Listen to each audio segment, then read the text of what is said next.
Dati ako seaman, pero kung kailan ko natutunan ang pagninegosyo sa online, doon na nagsimula, nagbago ang buhay ko. 1 year lang ako sumampa sa barko kasi na-realize ko rin naman na kahit kumita ako ng malaki, ang ending magbi-business pa rin. Kaya buti na-discover ko ang business na ito sa online, na ang kagandahan, kahit sino pwedeng gawin ito, kahit busy pa sa work ng mga empleyado, ay kayang-kayang gawin ito at pwedeng makapag-generate ng extra sa online. At dahil nakatulong ito sa akin, may mga natutulungan na din ako dito na iba't ibang klase ng tao. At ito sila, kagaya ni Sheila May, isang dating OFW sa Dubai. Hi, I'm Sheila May Ballador, former OFW from Dubai. Isa na rin ako sa mga natulungan ni Mentor Chiquillas Artajo dito sa online business. Si Ann na isang working student sa McDo.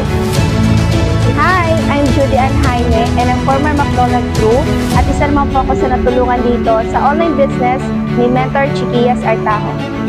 Si Marisa, isang call center agent. Hi, I'm Marisa Malinaw. I'm a former call center agent.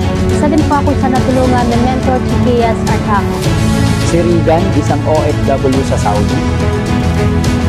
Hi, I'm Regan Almarel, former OFW sa Saudi at isa na rin po ako sa natulungan ni Mentor Chiquillas Artajo.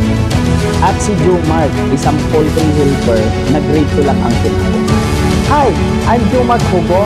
Isa din ako sa tinuruan ni Grand Mentor Chiquillas Artajo na kahit grade 2 lang ang tinapos ko.